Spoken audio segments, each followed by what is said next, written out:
Ang kapayapaan ng Panginoong Hesukristo ay sumainyong lahat. Magandang araw sa inyong lahat, saan mang sulok ng mundo kayo naroroon sa sandaling ito. Ang babasahing mabuting balita sa araw na ito ay ang ikalimang bahagi ng content na pinablis ko na pinamagatan kong "Handa ka bang ihandog ang buhay mo sa ngalan ng Panginoong Hesus?" Pagbasa sa banal na ebanghelyo ayon sa mga gawa ng mga apostol, mga kabanata 27 at 28. Naglayag si Pablo patungong Roma. Nang mapagpasyahan na kami ay tumulak papuntang Italia. Si Pablo at ang iba pang mga bilanggo ay ibinigay sa isang senturyon na nagngangalang Julius, na kabilang sa Imperial Regiment. Sumakay kami sa isang barko mula sa Adramyttium na malapit ng maglayag sa mga daungan sa baybayin ng lalawigan ng Asya, at pumalaot kami sa dagat. Kasama namin sa Aristarchus, isang Macedonian mula sa Thessalonica. Nang sumunod na araw ay dumaong kami sa Sidon, at si Julius sa kagandahang loob kay Pablo, pinayagan siyang pumunta sa kanyang mga kaibigan upang matustusan nila ang kanyang mga pangangailangan. Mula roon ay pumalaot kaming muli at dumaan sa pampang ng Cyprus dahil ang hangin ay salungat sa amin. Nang makapaglayag na kami sa dagat sa baybayin ng Cilicia at Pamphylia, nakarating kami sa Myra sa Lycia. Doon ay nakatagpo ang senturyon ng isang barkong Alejandriano na maglalayag patungong Italia at isinakay kami. Mabagal ang naging takbo namin sa loob ng maraming araw at nahirapan kaming makarating sa labas ng Cnidus. Nang hindi kami pinahintulutan ng hangin na magpatuloy sa aming landas, kami ay naglayag sa pampang ng Creta sa tapat ng Salmone. Kami ay lumapit sa baybayin ng may kahirapan at nakarating sa isang lugar na tinatawag na Fair Havens, malapit sa bayan ng Lasea. Nagtagal kami roon hanggang sa naging mapanganib na ipagpatuloy ang paglalayag, dahil sa ngayon ay lumipas na ang araw ng pagtubos. Araw ng pagtubos, ito ay ipinagdiwang sa katapusan ng Setyembre o simula ng Oktubre, kung saan ang masamang panahon ay nagiging mapanganib sa paglalayag. Kaya't binigyan sila ni Pablo ng ganitong payo: "Mga kasama, nakikita ko na ang ating paglalakbay ay magiging mapaminsala at magdadala ng malaking kawalan sa barko at kargamento at sa ating sariling buhay din." Ngunit ang senturyon, sa halip na makinig sa sinabi ni Pablo, ay sinunod ang payo ng piloto at ng may-ari ng barko. Dahil ang daungan ay hindi angkop sa taglamig, nagpasya ang karamihan na kami ay maglayag, umaasang makararating sa Phoenix at magpalipas ng taglamig doon. Ito ay isang daungan sa Crete, nakaharap sa timog kanluran at hilagang kanluran. Ang malakas na bagyo. Nang magsimulang umihip ang mahinang hanging habagat, akala nila na nakuha na nila ang gusto nila, kaya't itinaas nila ang angkla at naglayag sa pampang ng Creta. Hindi nagtagal, isang malakas na hangin ng bagyo, tinatawag na Sabalas, ang tinangay mula sa isla. Ang barko ay inabutan ng bagyo at hindi makatungo sa hangin, kaya nagbigay daan kami dito at itinaboy kami. Habang kami ay dumadaan sa pampang ng isang maliit na isla na tinatawag na Cauda, halos hindi namin magawang ligtas ang lifeboat. Nang maitaas na ito ng mga lalaki, nagpadaan sila ng mga lubid sa ilalim ng barko mismo para matanganan ito. Sa takot na sila ay sumadsad sa mga pulong buhangin ng Sirtis, ibinaba nila ang angkla sa dagat at hinayaang padparin ang barko. Tumanggap kami ng napakarahas na paghampas mula sa bagyo, na kinabukasan ay sinimulan nilang itapon ang mga kargamento sa dagat. Sa ikatlong araw, itinapon nila sa dagat ang mga kagamitan sa barko gamit ang kanilang sariling mga kamay. Nang ang araw o ang mga bituin ay hindi lumitaw sa loob ng maraming araw at ang bagyo ay patuloy na nagngangalit, sa huli, nawala na kami ng pag-asang maligtas. Pagkaraan ng mahabang panahon na walang pagkain ang mga kasama, tumayo si Pablo sa harap nila at sinabi, "Mga kasama, dapat ay pinakinggan ninyo ang aking payo na huwag maglayag mula sa Kreta. Kung nagkagayon ay nailigtas ninyo ang inyong sarili sa pinsala at kawalang ito. Ngunit ngayon, hinihimo ko kayo na panatilihin ang inyong lakas ng loob dahil wala ni isa sa inyo ang mawawala, ang barko lang ang masisira. Kagabi isang anghel ng Diyos na kung saan ako at pinaglilingkuran ko ay tumayo sa tabi ko at sinabi, 'Huwag kang matakot, Pablo. Dapat kang humarap sa paglilitis kay Sisara at ibinigay sa iyo ng Diyos ang buhay ng lahat ng kasama mo sa paglalayag. Kaya't panatilihin ang inyong lakas ng loob, mga kasama, dahil naniniwala ako sa Diyos na mangyayari ito tulad ng sinabi niya sa akin. Gayunpaman, dapat tayong sumadsad sa isang isla." Ang pagkawasak ng barko. Sa ika-14 na gabi, kami ay patuloy na inaanod pa rin sa dagat ng Adriatic. Nang mga hating gabi ay naramdaman ng mga mandaragat na papalapit na sila sa lupain. Nagpatunog sila at nalaman na ang tubig ay 120 talampakan ang lalim. Makalipas ang ilang sandali, ay muli silang nagpatunog at nalaman na ito ay 70 talampakan ang lalim. Sa takot na masadsad kami sa mga bato, ibinagsak nila ang 4 na angkla sa hulihan at nanalangin para sa liwanag ng araw. Sa pagtatangkang tumakas mula sa barko, ibinaba ng mga mandaragat ang lifeboats sa dagat na nagpapanggap na ibababa nila ang ilang mga angkla mula sa popa. Nang magkagayoy, sinabi ni Pablo sa senturyon at sa mga kawal, "Maliban kung ang mga taong ito ay manatili sa barko, hindi kayo maliligtas." Kaya't pinutol ng mga sundalo ang mga lubid na nakahawak sa lifeboat at hinayaan itong mahulog. Bago mag-umaga, ay hinikayat silang lahat ni Pablo na kumain. Sa huling 14 na araw, sinabi niya, "Patuloy kayong nananabik at hindi na kumain. Wala pa kayong kinain kahit ano. Ngayon, hinihimo ko kayo na kumuha ng pagkain. Kailangan ninyo ito para mabuhay.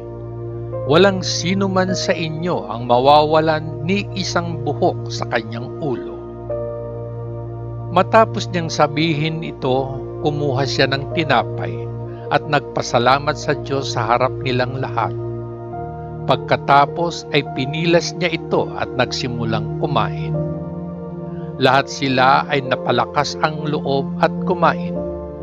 Sa kabuuan, 276 kaming nakasakay. Nang makakain na sila hanggang sa gusto nila, pinagaan nila ang barko sa pamamagitan ng pagtatapon ng butil sa dagat. Nang sumapit ang pamimitak ng araw, hindi nila napansin ang lupain, ngunit nakakita sila ng loob na may mabuhanging dalampasigan, kung saan nagpasya silang ipadpad ang barko kung kaya nila. Kinalagan ang mga angkla, iniwan nila ito sa dagat at sabay na kinalas ang mga lubid na humahawak sa mga timon. Pagkatapos ay tinaas nila ang layag sa harapan ng hangin at tumungo sa dalampasigan. Ngunit ang barko ay tumama sa isang pulong buhangin at sumadsad. Mabilis na dumikit ang busog at hindi makagalaw, at ang popa ay nabasag ng pira-piraso sa hampas ng alon. Binalak ng mga sundalo na patayin ang mga bilanggo upang maiwasan ang sinuman sa kanila na makalangoy at makatakas. Ngunit nais ng senturyon na iligtas ang buhay ni Pablo at pigilan sila sa pagsasakatuparan ng kanilang plano. Inutusan niya ang mga marunong lumangoy na tumalon muna sa dagat at makarating sa lupa. Ang iba ay nakarating sa dalampasigan sa pamamagitan ng mga tabla o ng mga piraso ng barko. Sa ganitong paraan, ang lahat ay nakarating sa lupain ng ligtas. Nakarating si Pablo sa Malta. Nang makaahon ng ligtas sa Pampang, nalaman namin na ang isla ay tinatawag na Malta. Ang mga taga-isla ay nagpakita sa amin ng kakaibang kabaitan. Gumawa sila ng balumbo ng apoy at tinanggap kaming lahat dahil umuulan at malamig. Si Pablo ay nagtipo ng isang tumpok ng kasukalan at habang inilalagay niya ito sa apoy, isang ulupong na itinaboy ng init ay kumapit sa kanyang kamay. Nang makita ng mga taga-isla ang ahas na nakabitin sa kanyang kamay, sabi nila sa isa't isa, "Ang taong ito ay mamamatay tao, sapagkat kahit siya ay tumakas mula sa dagat, hindi siya pinayagan ng hustisya na mabuhay." Ngunit pinagpag ni Pablo ang ahas sa apoy at walang masamang epekto ang kanyang tinamo. Inaasahan ng mga tao na siya ay mamamaga o biglang mamamatay. Ngunit pagkatapos ng mahabang oras ng paghihintay at nakitang walang kakaibang nangyari sa kanya, nagbago ang isip nila at sinabing isa siyang Diyos. May isang ari-arian sa malapit na pag-aari ni Publius, ang punong opisyal ng isla. Tinanggap niya kami sa kanyang tahanan at sa loob ng 3 araw ay pinasihan niya kami. Ang kanyang ama ay may sakit sa kama, naghihirap mula sa lagnat at disenterya. Pumasok si Pablo upang makita siya at pagkatapos manalangin, ipinatong ang kanyang mga kamay sa kanya at pinagaling siya. Nang mangyari ito, ang iba pang mga may sakit sa isla ay dumating at pinagaling. Pinarangalan nila kami sa maraming paraan at nang kami ay handa ng maglayag, binigyan nila kami ng mga gamit na kailangan namin. Dumating si Pablo sa Roma. Pagkaraan ng 3 buwan, naglayag kami sakay ng isang barko na nagpalipas ng taglamig sa isla. Isa itong barkong Alexandrian na may roda ng kambal na Diyos na sina Castor at Pollux. Pumasok kami sa Syracuse at nanatili doon ng 3 araw. Mula roon ay naglayag kami at nakarating sa Rhegium. Kinabukasan ay umihip ang habagat. At nang sumunod na araw ay nakarating kami sa Puteoli. Doon ay nakakita kami ng ilang kapatid na nag-anyaya sa amin na tumigil ng 1 linggo sa kanila at kaya nakarating kami sa Roma. Nabalitaan ng mga kapatid roon na kami ay darating at sila ay naglakbay hanggang sa forum ng Apio at sa 3 taberna upang salubungin kami. Nang masilayan ng mga taong ito, nagpasalamat si Pablo sa Diyos at napatibay loob. Nang makarating kami sa Roma, pinahintulutan si Pablo na manirahan mag-isa, kasama ang isang kawal na magbabantay sa kanya. Nangaral si Pablo sa Roma sa ilalim ng bantay. Pagkaraan ng 3 araw, tinipon niya ang mga pinuno ng mga Hudyo. Nang sila ay nagtipon, sinabi ni Pablo sa kanila, "Mga kapatid, bagaman wala akong ginawa laban sa ating bayan o laban sa mga kaugalian ng ating mga ninuno, ako ay dinakip sa Jerusalem at ibinigay sa mga Romano. Sinuri nila ako at gusto akong palayain dahil wala akong kasalanan sa anumang krimen na nararapat sa kamatayan. Ngunit nang tumutol ang mga Hudyo, napilitan akong umapila kay Cesar. Hindi sa ako ay may anumang paratang na ihaharap laban sa aking sariling bayan. Dahil dito hiniling kong makita kayo at makausap. Dahil sa pag-asa ng Israel, kaya ako nakatali sa tanikala na ito." Sumagot sila, "Wala kaming natanggap na anumang sulat mula sa Judea tungkol sa iyo, at wala sa mga kapatid na nanggaling roon ang nag-ulat o nagsabi ng anumang masama tungkol sa iyo. Ngunit nais naming marinig kung ano ang iyong mga pananaw, sapagkat alam namin na ang mga tao sa lahat ng dako ay nagsasalita laban sa sektang ito." Isinaayos nilang makipagkita kay Pablo sa isang tiyak na araw, at dumating ang mas maraming bilang sa lugar na kanyang tinutuluyan. Mula umaga hanggang gabi ay ipinaliwanag niya at ipinahayag sa kanila ang kaharian ng Diyos, at sinikap na kumbinsihin sila tungkol kay Jesus mula sa kautusan ni Moises at mula sa mga propeta.